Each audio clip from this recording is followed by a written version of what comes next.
Welcome to Faith in Practice, presented by Higher Powered Sports, PT, the podcast where faith meets everyday life and vocational calling. Each episode, your host, Kurt Kessler, and his guest will explore how to live out your faith in your work, relationships, and daily challenges. Let's grow together and discover how to live out your faith with passion and purpose. Let's get started.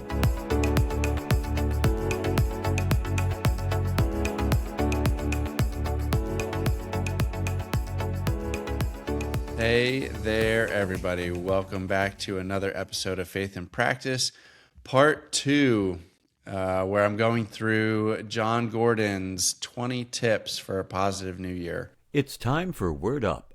Last episode, we went through 1 through 10. I gave the tip. I tried to tie a little bit of biblical truth and scripture to it, and then kind of gave my own perspective. And we're going to do that again here today. So starting with number 11, fuel your life with love instead of fear. Man, is this just like the essence of what we should be following as believers here? Biblical truth is that love is greater than fear. 1 John 4, verse 18, perfect love drives out fear. Perfect love, of course, relating to God's love for us. So if we have love and trust in God, we have no need for fear. 2 Timothy 1 through 7, God gave us love, not fear. That's paraphrasing a little bit. God gave us love, not fear.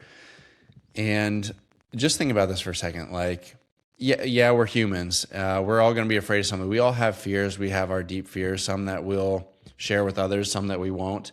And for me, there was just a lot of fear-based decisions that I was making in my life, things that I was afraid of, failure being one of the biggest ones.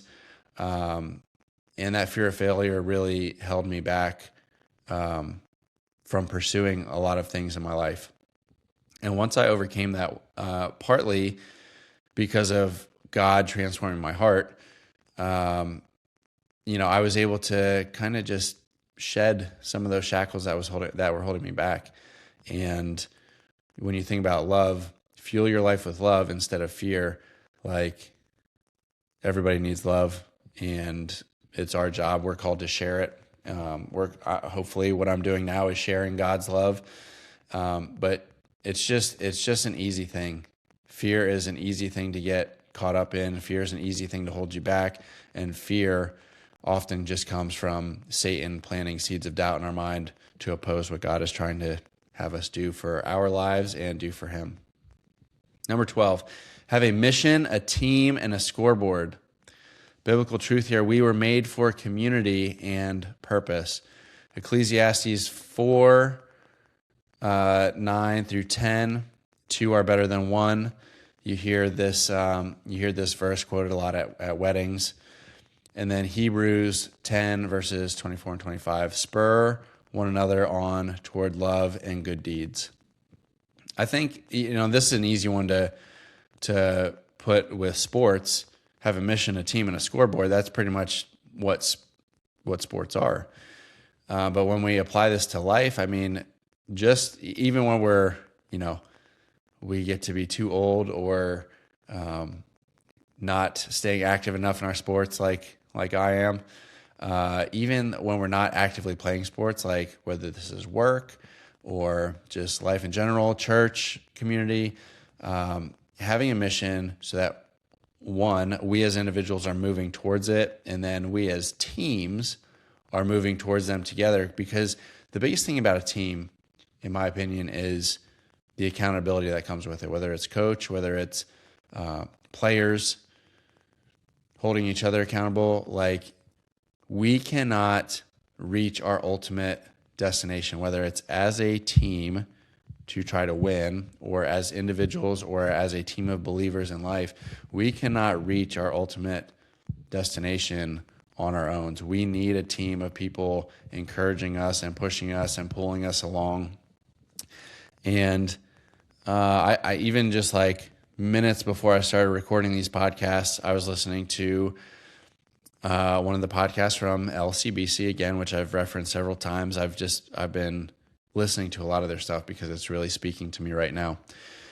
And they were talking about overcoming temptation. And they said one of their big points was you cannot overcome temptation by yourself. You need to come clean to somebody. You need to have accountability partners in order to overcome that. Because if we leave it up to ourselves, Satan is going to know how to talk to us. Satan is going to know how to weasel his way in there and break us down so that we continue to fall into the same traps over and over again. And then he layers on shame with that to make us stuck in this cycle. So having a mission, having a team around us, and a scoreboard. We'll say scoreboard in terms of accountability.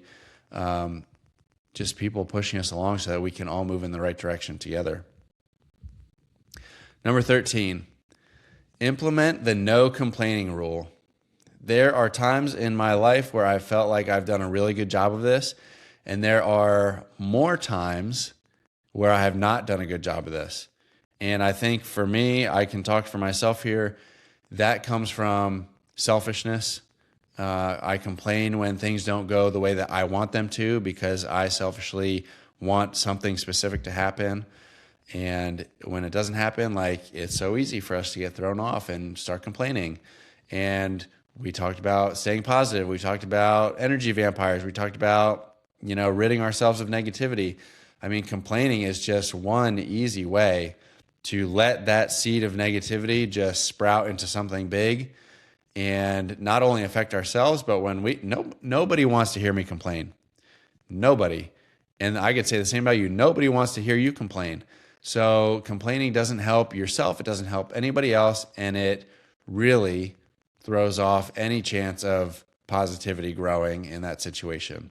So biblical truth here, complaining damages the spirit. Philippians 2 verse 14, do everything without grumbling or arguing. And when you tie back to the Bible here, Israel's biggest issue at times when they're in the wilderness was their complaining. So the thing that, as soon as I read this, my mind went somewhere.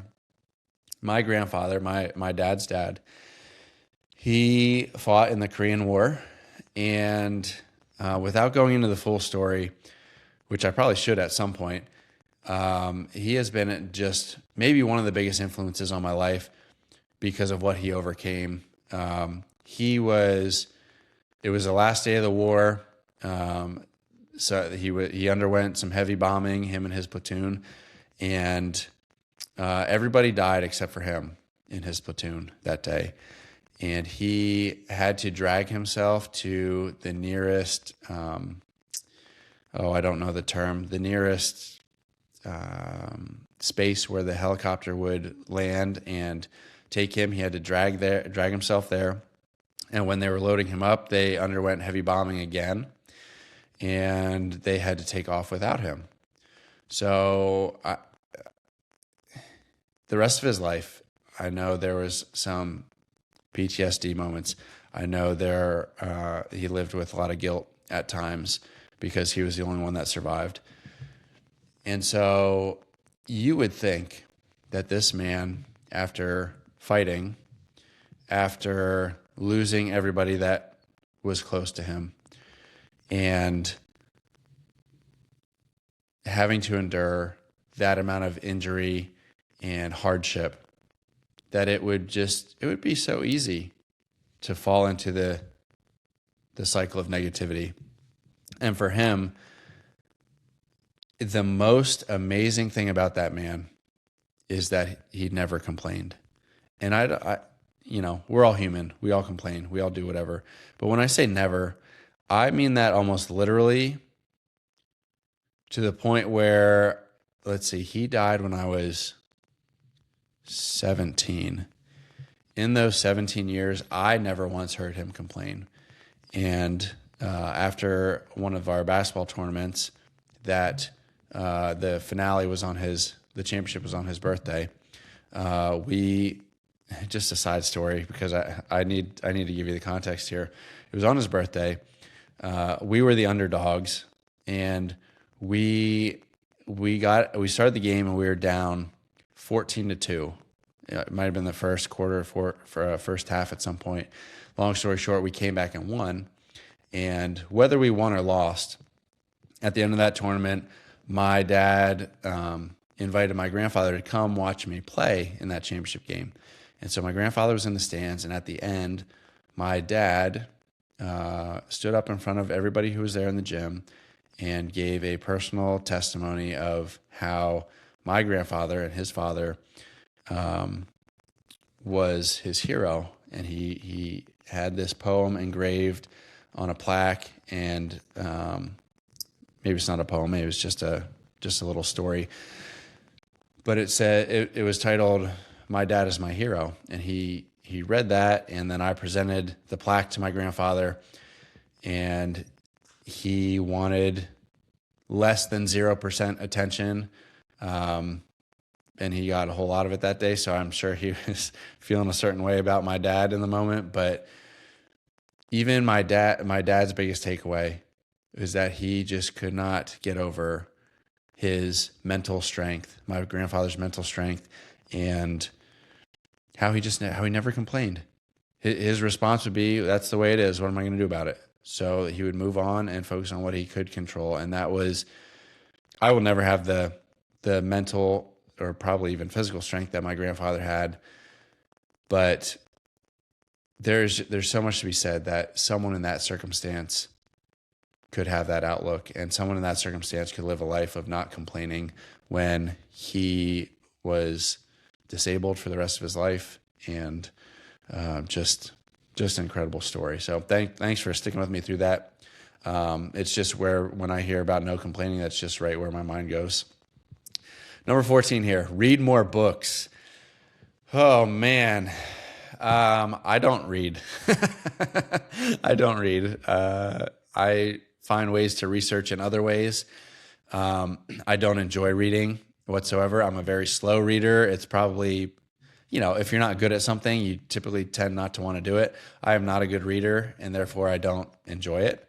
But there is something to be said about seeking wisdom within books. For me personally, I'm like a podcast junkie. I just want to consume information by listening to it. And so whether that's books or ideas from books, like that's my way of doing it. But I'm still, even though I'm not sitting and reading, I'm still seeking wisdom. And the biblical truth is to seek wisdom.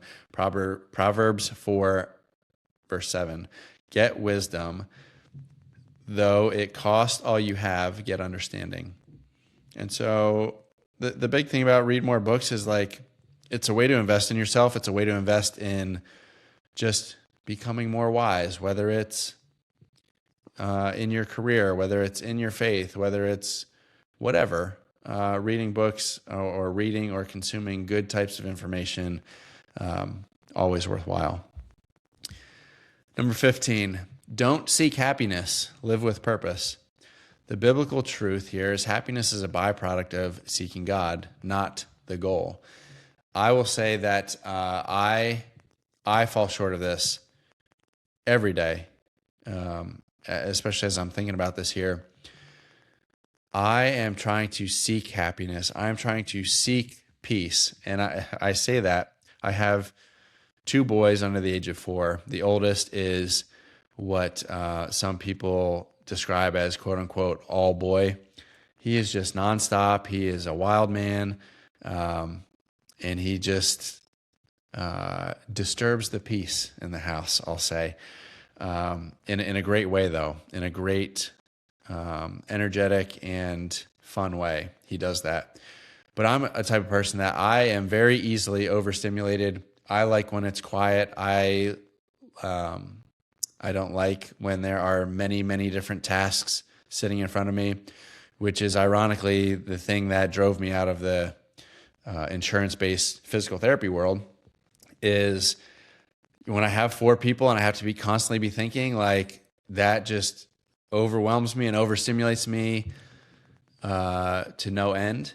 And so I feel like I'm always just seeking peace. I'm always just seeking a quiet environment. I'm always seeking time to myself. And in that, it's so easy to say like, oh, when I'm in a peaceful environment, like I can be happy. But, that I would caution others with this, because as I'm working through this on my own, I'm realizing that, even peace or even a peaceful environment is not always going to be the answer to actually receiving peace. And that peace comes through our belief and our walking with God and having God and having Jesus in our heart, because that's the real peace. Because we are going to face a lot of stuff on this earth that is always disturbing the peace, but our peace lies in what is ahead of us, not what is currently happening around us. Matthew 6:33, seek the kingdom first, and all these things will be added or given to you. Psalm 16:11, in your presence there is fullness of joy. Both of those are paraphrased a little bit, shortened for the purpose of this, but the idea is don't go out and try to seek happiness, because the more we seek these things, I'll speak for myself. The more I seek these things, the more I realize that they don't exist out here.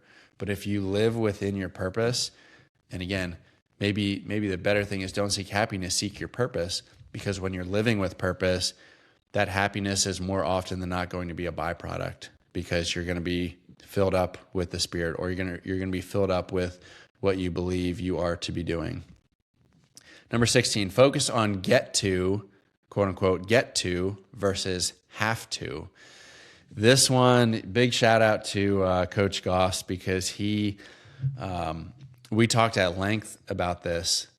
It was either before or after one of his practices.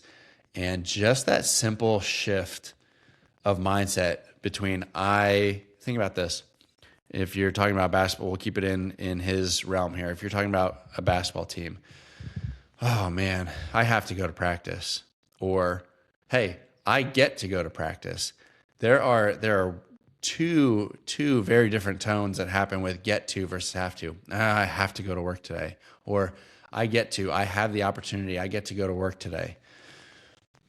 It's all about framing. It's all about the mindset that's behind the action that's about to come.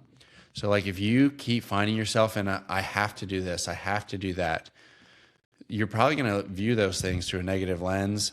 And again, this theme of negativity or staying positive keeps coming through on these episodes, or this episode and the last one. But this is something over the last, maybe 3 weeks since he kind of introduced me to this idea, is something that has certainly changed my outlook on whether it's just the things that I do throughout the day, or even the things that I don't want to do throughout the day. There might be a day I don't feel like going to work. I have to go to work. Or I get to go to work and live out my purpose. I get to go to work so that I can provide for my family and benefit from what it gives me. I get to go do something because I have the opportunity that not everybody else has. I have the opportunity to earn a living where others might be homeless or might not have this. I get to go out and interact with our student athletes every day. And there are some days where we talk about energy vampires. There are some of them that just require a lot more attention than others. But reframing that mindset, that I get to go do that. I get to go be a part of someone else's life. And by being positive and by having a good perspective and a good attitude, hopefully gets to influence them in a positive way. The biblical truth here, gratitude changes perspective. We talked about gratitude in the last episode. We talked about gratitude with Daniel Day. Colossians 3:17, whatever you do, give thanks to God. Just that simple get to versus have to mindset. I challenge you to, if you're not already doing this, try to incorporate that into each day, especially when you find yourself having to do things that you don't want to do. Now you get to do things to make a positive influence or make a positive impact. Number 17, Failure refines, not defines. Biblical truth is that God uses trials to shape character. James chapter 1, verse 2 through 4, the testing of your faith produces perseverance. Romans 8:28, God works all things for good. I really like this one because failure is something I've talked about a little bit here in the past on the podcast, and especially my fear of failure. And there is really, you could not have told me this prior to 2 years ago, or if you did, I probably wouldn't fully internalize it or fully believe it. Failure is nothing to be afraid of. And the reason is that all of us fail. Every single person fails, whether it's trying to pick up a new skill, like you wouldn't expect someone else to be perfect the first time they do something, so why would you expect yourself to be? Or whether it's fear of failure holding you back, like I talk about my career before when I was in the traditional setting and not necessarily enjoying that. If I had been afraid to step out on my own, or better yet, because I was afraid to step out on my own or step out in faith that God would provide and God would do something through this, if I had let failure or the fear of failure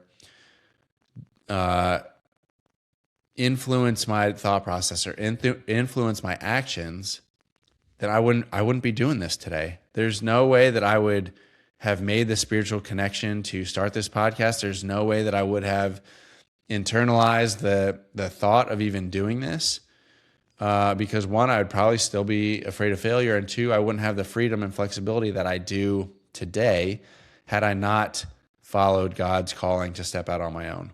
So you just, whenever you do something, why don't you just expect there to be some failure along the way? That's not to doubt yourself and create that.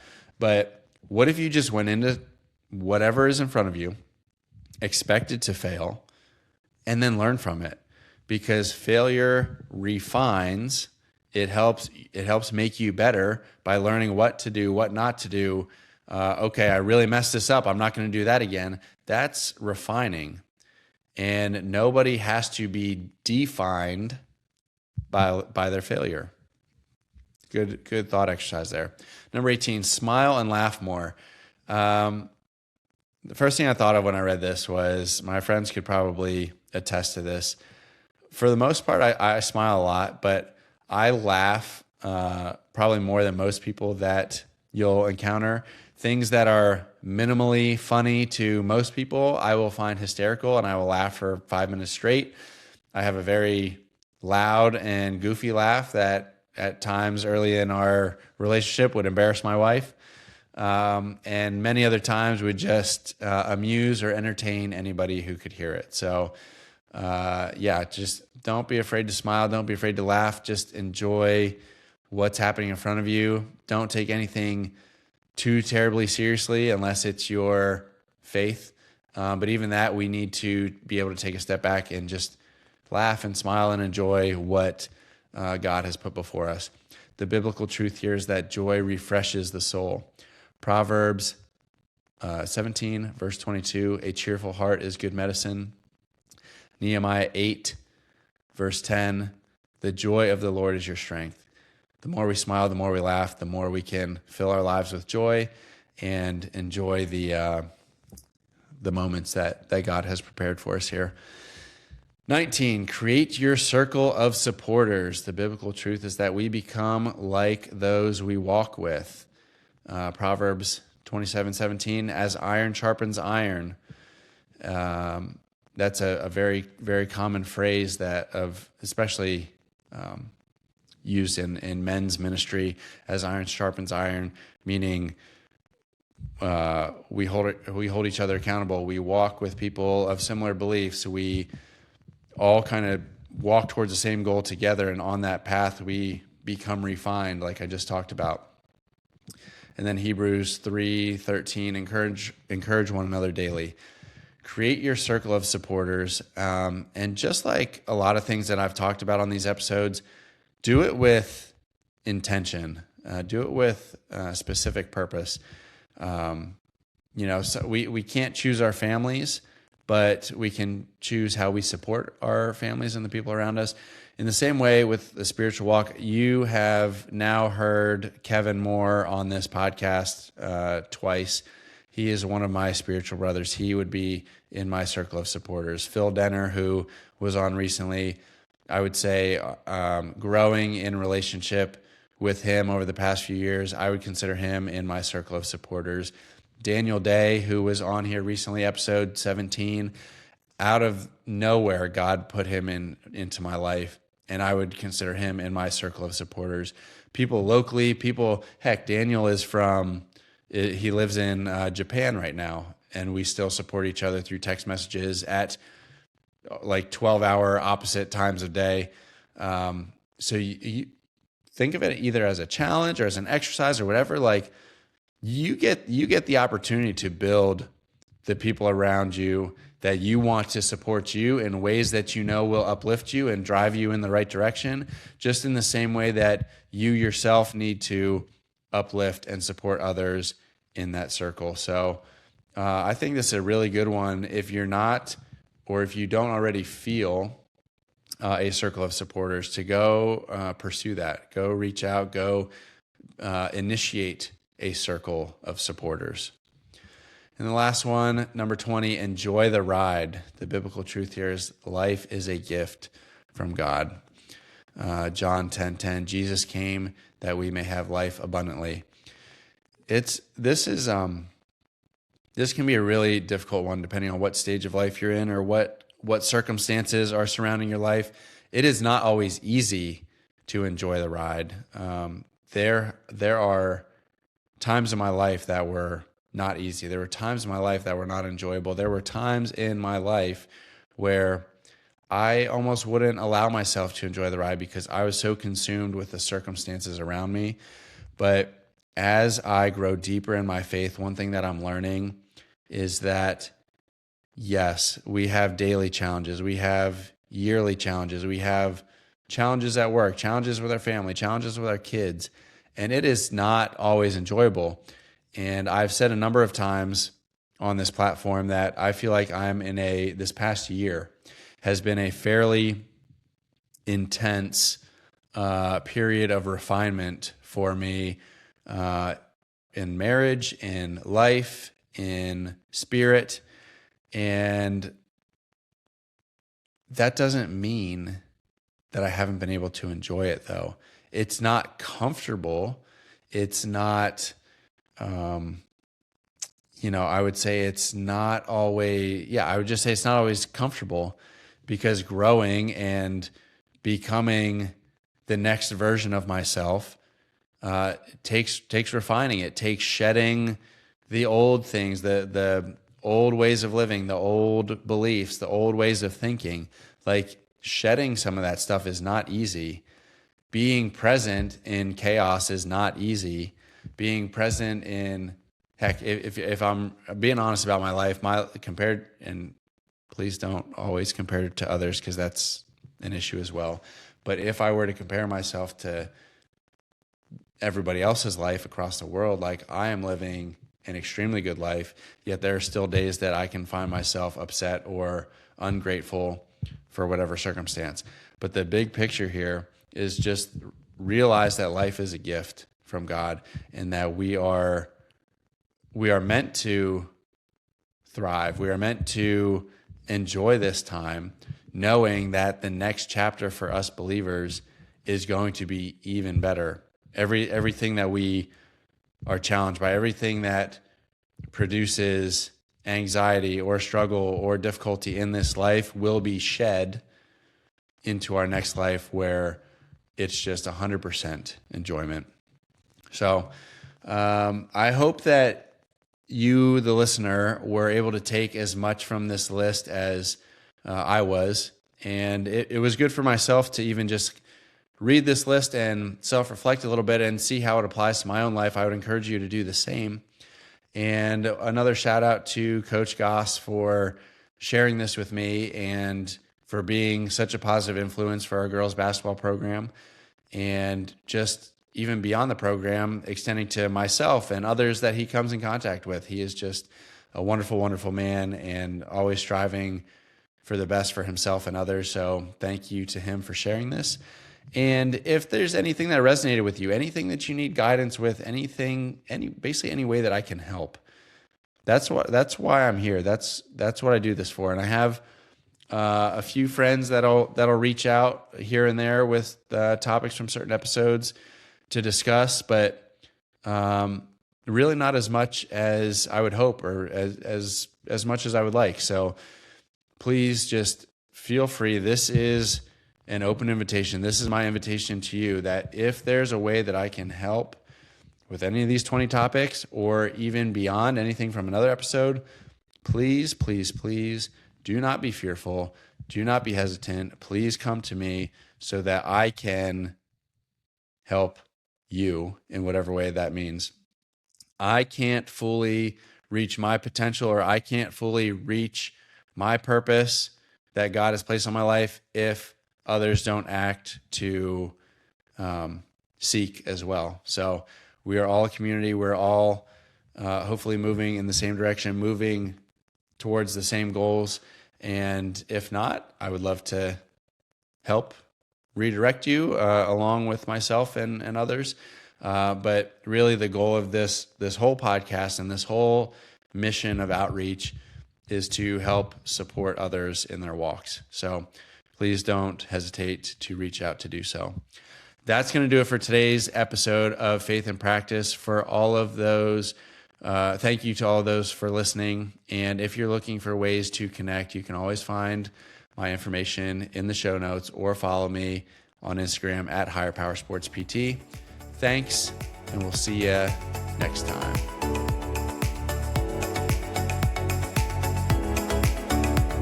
Thanks for joining us for today's episode of Faith in Practice. We hope you found inspiration and practical wisdom to help you live out your faith on and off of life's playing fields. If today's conversation resonated with you, be sure to subscribe, rate, and review. Your support helps us continue sharing stories and insights that empower you to align your faith with your vocation. For more resources or to connect with us, visit hpsportspt.com. That's hpsportspt.com. Remember, your faith isn't just a part of your week, it's a part of your life. Let your light shine.